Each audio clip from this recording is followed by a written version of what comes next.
Right now, though, we're heading this way to Recruitment Dynamo, where Sarina Russo joins us. Welcome to the show this afternoon, Sarina. Oh, thank you very much, Peter and Ed. It's so great to be on your show. Happy New Year. Sarina, I've been telling Ed all about you. Of course, he's heard about you, of course. Everyone should have heard of you. But the reality is, this program here is not just about helping people make money by investing well. A lot of people can build their wealth by creating great businesses, and this is exactly what you did as a young woman. You found a bit of a struggle being a legal secretary, didn't you? You occasionally took on your boss and you realised the best way to get a job for yourself was to create it for yourself. Exactly, and I made all those lawyers very famous. My book, which, of course, I bought 40,000 copies to make it a bestseller, they all get acknowledged. So, it's the true story, Peter. Yeah, well, you got it right. Look, one thing I love about you, Sarina, is that I think you're an enormous inspiration for all young people, but particularly young women. Just give us sort of like, in a nutshell, how you went from being basically an unemployed legal secretary to creating a business. And I made the point, correct me if I'm wrong, that I reckon you've probably created more jobs than most individual prime ministers. How many jobs have you created? Well, that's a great question, Peter. Firstly, thank you for having me on your show. In the last 18 months, we've placed something like 42,000 job seekers. Wow. Yeah. And it's quite extraordinary. And you talk about business, we have a business where we actually do what we call startups. And we've helped something like 6,500 people become their own bosses. So, we also have businesses in the UK. And then we've got the apprenticeship, and we've helped something like 35,000 apprentices in the last couple of years. And we've educated over 10,000 Australian international students in vocational education and English language. And the Russo Business School, which is going to become a university one day, we're doing that. And, of course, James Cook University, which, I'm the owner under the licence of James Cook Brisbane. We've educated over 8,000 students from 88 countries in diploma, undergraduate and postgraduate. Okay. And there's more. We also have a psychology company. And there's more. We have a White House company where we do all the cleaning. And Obama is applying for a job at the White House in Australia. Oh, no. Come on. Well, it's true. We do have a cleaning company. Yeah, but Obama's applying for a job, surely. See, so, as all entrepreneurs like Donald Trump, there can be a little bit of exaggeration, but when it comes to the size and growth of her business, she's absolutely on the money. I know you're huge in Queensland. There's a Sarina Russo building right in the middle of Brisbane. What's your presence like around the country? Well, I think that we've now celebrated 38 years in business, Peter, and I think after 38 years, the name Sarina Russo is a very, very strong brand. And, of course, we're very, very proud to associate a brand like Sarina Russo with trust, with guarantee, and with integrity, and an excellent reputation. But have you moved into other states at this point in time? Oh, yes. We're in Queensland. We're in New South Wales. We're in Victoria. We're in Canberra. We're in Adelaide, and we're in Perth, and we're in the UK. And, I love New South Wales. We have offices in places like Mount Druitt, Parramatta, Penrith, Auburn, Blacktown, all those fabulous cities, towns, where we've actually shaken the tree. And us as providers, being one of the largest private providers in Australia, if you want a job, you come to us. And now, if you want a job, you go to somewhere else. Okay. Sarina, tell us what, as a young person, because you still are, of course, remarkably young, but when you were much younger, what did you see in the market that other people didn't see that gave you an opportunity to grow the business? Well, I guess it goes back to your DNA. My father saw me as a daughter who could just do it all. Like at the age of 10, I was doing his income tax return. I was negotiating grapes on his vineyard. I was evicting tenants. And some people call it child labour, but he instilled in me a work ethic. So when I used to get fired and decided to start my own business, I thought I was on holidays.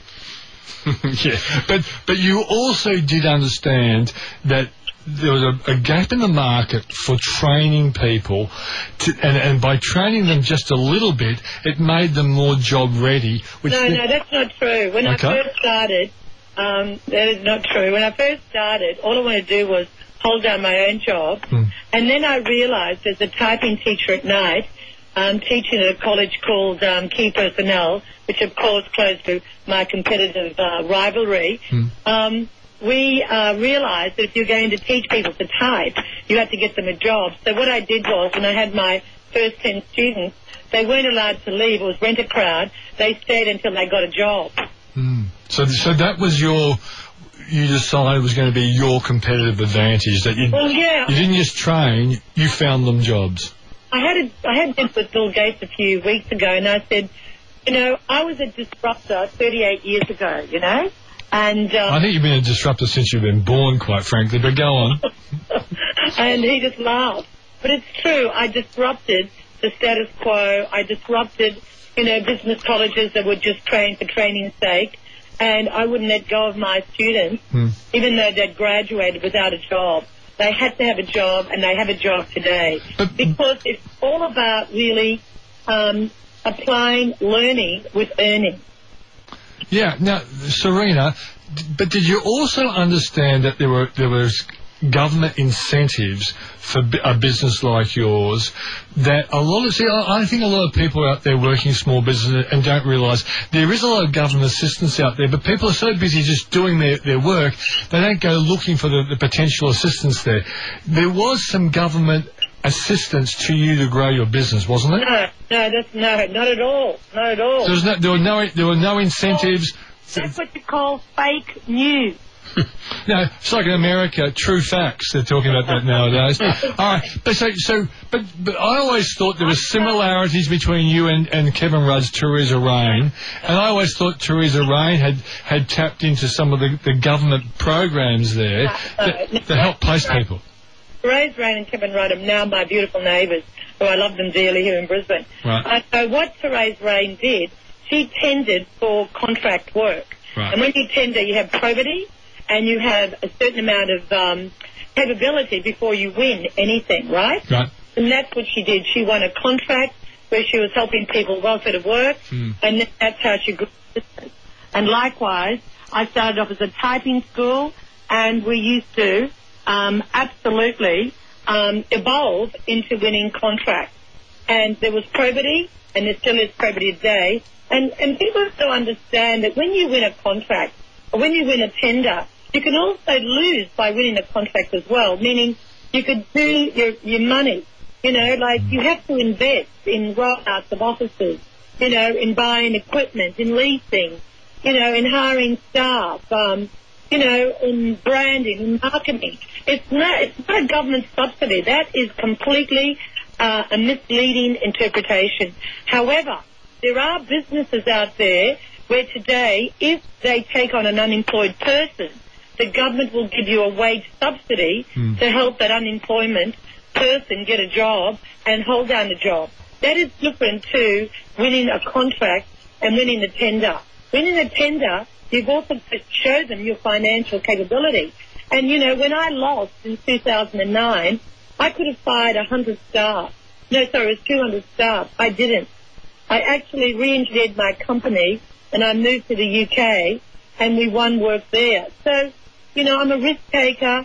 I'm responsible to the staff that have helped me to grow to the top, and I'm also passionate about my job seekers, my employers, as well as, what I stand for and my values. But you're also a trailblazer, because in my entire life of interviewing, you're the first person to say to me, not true. Not true.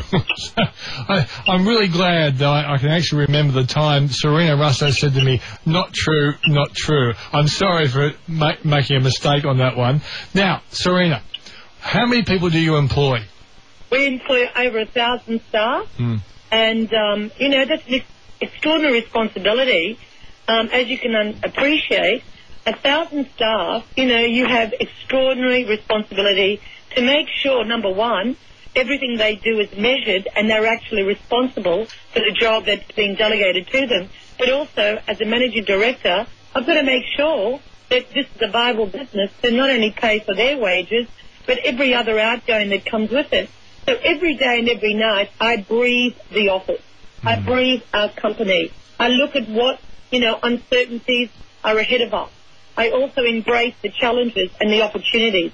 And we're living right now in a very disruptive environment where disruption is the norm.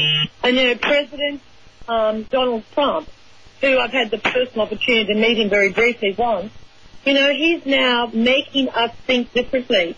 And rather than embrace that with fear, embrace that with excitement, he's elevating our thinking. And my God, we all need to embrace that starting from now.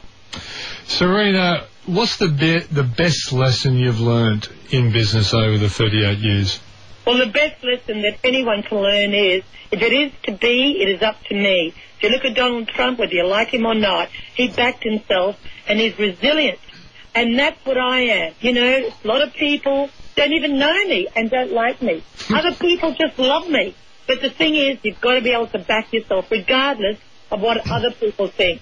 What's really, really important is what you think, not what other people think. And always back yourself and have the resilience to stand up and stand for what you believe in and be able to look at yourself and say, if it is to be, it is up to me. I bumped into Sarina at the tennis a couple of weeks ago. Well, what a great game that was. Wasn't it fantastic? You can apply tennis psychology to business psychology. That Roger and Nadal, I was so excited because if you look at that game and the psychology of that game, you can apply the same psychology to business. Every point counts. Love your competitor. Look at the strategy. Keep your focus on the ball. I mean, it goes on and on and on. Stay disciplined. Be fit mentally, physically. I love tennis psychology to business. I tell you what, I always think of Sarina Russo in the same vein as Chris Evert, who once said, deep down I wanted to win so badly I could actually will it to happen. I think most of my career was based on desire. And that's exactly what you've got, Sarina, a desire to succeed. You've done a great job. Thanks for joining us on the show. Thank you very much, Peter. I really appreciate it. Thank you, Ed. Pleasure, Sarina. Lovely to chat. Money, we'll take a little